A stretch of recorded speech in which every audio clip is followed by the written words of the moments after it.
Hola, ¿qué tal? Bienvenidos a su clase de técnicas del interrogatorio y contrainterrogatorio. El día de hoy vamos a analizar lo relativo a la preparación de los testigos, para lo cual es importante precisar que el objeto de preparar al testigo no tiene como propósito el montarle una coartada, ni mucho menos obligarlo a aprenderse una versión de los hechos para intentar engañar o persuadir al juez o tribunal de enjuiciamiento. Luego entonces el preparar al testigo implica otras cuestiones como pudiera ser el indicarle cómo es una sala de juicio, cuál es el procedimiento a seguir durante el desarrollo de su testimonio, cuáles son las reglas más importantes que le pudieran afectar como testigo, cuáles son los efectos jurídicos de su declaración ante el órgano jurisdiccional y cómo pudiera afectar a otros o a él mismo con la versión de su dicho, cuál es el papel del abogado interrogador, así como explicarle que el personaje principal no es el abogado que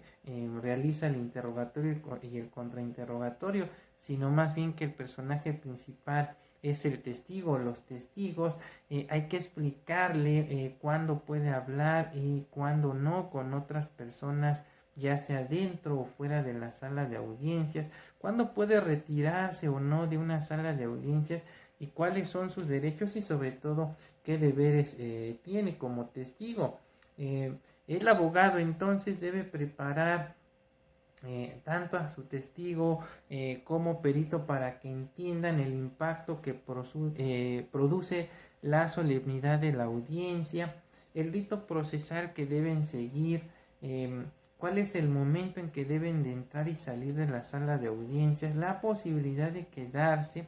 si así se le requiere con posterioridad, la simbología propia del juicio oral, cuáles son sus reglas y sobre todo cuál es el comportamiento que debe guardar tanto las partes como los testigos durante la celebración de la audiencia, cuál es el lugar donde deben sentarse cuando sean llamados a rendir su testimonio, así como la forma en que deben de hablar cuando estén frente al micrófono, a quién o a quienes deben dirigirse al momento de ser interrogados, de qué manera deben comportarse durante su presencia en la sala de audiencias, cuál es la importancia de su apariencia antes, durante y después del juicio, así como debemos explicarle cuál es la forma en que debe responder al interrogatorio. Luego entonces el abogado debe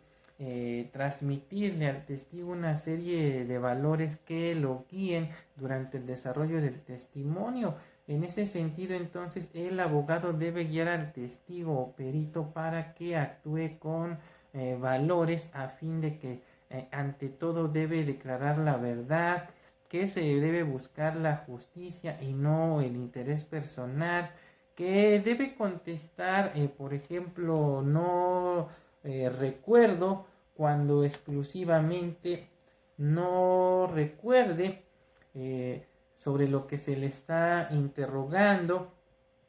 que no debe asegurar nada de lo que no esté completamente seguro, que no procure favorecer a alguna persona, en especial alguna de las partes, en virtud de una relación de compadrazgo, amistad o cualquier tipo de interés, ya sea de carácter directo o indirecto, y sobre todo que no testifique para vengarse o perjudicar a otra persona. En ese sentido, el abogado debe explicarle al testigo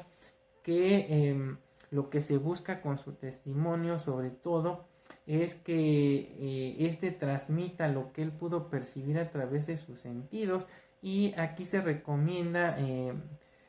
comentarle que no nos interesan sus opiniones ni su parecer personal sobre el asunto, sino propiamente lo que él percibió a través de sus sentidos. Asimismo, el abogado debe adiestrar al testigo perito en cómo responder las preguntas del abogado que lo propuso,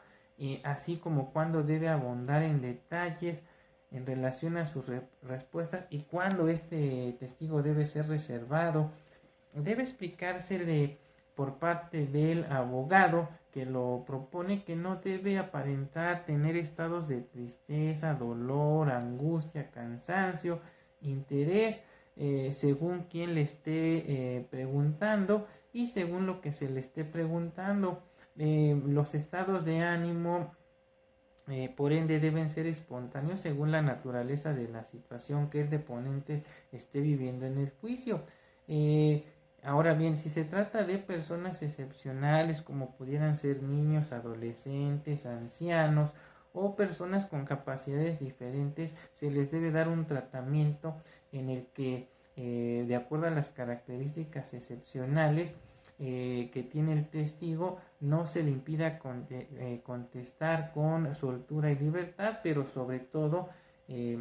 con cualquier tipo de prejuicio. Bien, con esto vamos a culminar entonces la primera parte del tema relativo a la preparación del testigo, y estaríamos analizando en un siguiente video lo relativo a algunas recomendaciones en el manejo de la historia del testigo. Por el momento me despido, hasta pronto.